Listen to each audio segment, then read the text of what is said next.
Avoir le courage d'être soi. Oui, oui, ça va. Et oh, ça fait 1500 fois qu'on l'entend celle-là, avoir le courage d'être soi. Ça passe par quoi, en fait, avoir le courage d'être soi?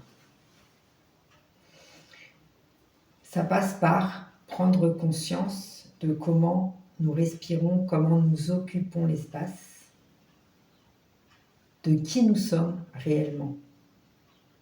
Quels sont nos blocages? Qu'est-ce qui reste serré, fermé, coincé à l'intérieur de nous? Comment nous nous comportons socialement et comment nous interagissons avec les autres? Qu'est-ce que nous nous interdisons de faire? Dans quel domaine, au contraire, nous sommes très à l'aise? Pour nous, c'est très fluide. Et pour certains d'entre nous, ça va être d'être gentil avec les autres, par exemple.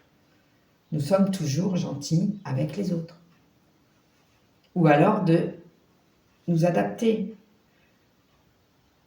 Je sais m'adapter en toutes circonstances. Ou alors de savoir faire ce qu'il y a à faire, de trouver toujours une solution à toutes les situations. Si vous vous reconnaissez dans une de ces 3 configurations, mettez-le moi en commentaire. En tout cas, savoir être soi, ça va passer par avoir conscience de soi, de notre façon de respirer, mais aussi de notre façon de nous mouvoir, d'être au monde, de bouger, etc. Ça va passer par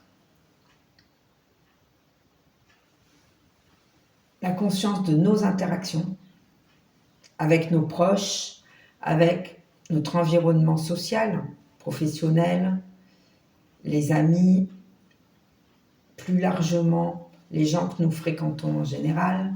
Qu'est-ce que nous faisons quand nous arrivons dans une assemblée, dans un lieu où il y a beaucoup de gens? Comment nous comportons-nous? Comment nous sentons-nous intérieurement, etc. Et qu'est-ce qui nous motive?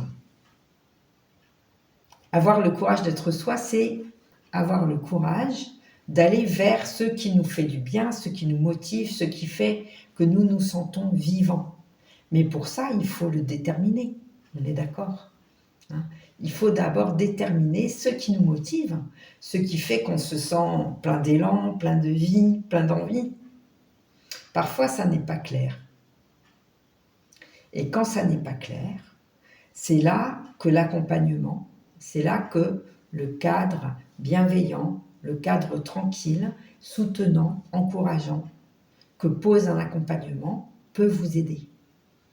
Mettez-moi en commentaire comment vous sentez quand vous arrivez dans une foule de gens, comment vous vous sentez quand vous entrez dans un lieu associatif, par exemple, où il y a déjà plein de gens en action, et comment vous vous positionnez, quelle est votre façon d'interagir avec les autres.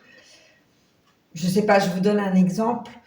Le club auquel vous participez habituellement a organisé un événement et demande des volontaires, des bénévoles pour tenir la buvette, tenir la caisse, accueillir les personnes qui arrivent, installer le matériel, le décor, etc. Préparer la cuisine. À quel poste allez-vous vous positionner dans lequel vous vous sentez le plus à l'aise? Est-ce que c'est plutôt un poste dans lequel vous allez avoir des responsabilités? Un autre dans lequel vous allez avoir des interactions, pouvoir rigoler avec les gens, etc. Un autre dans lequel c'est concret, matériel, mais vous n'avez pas trop d'interactions? Mettez-moi ça en commentaire et on en reparle.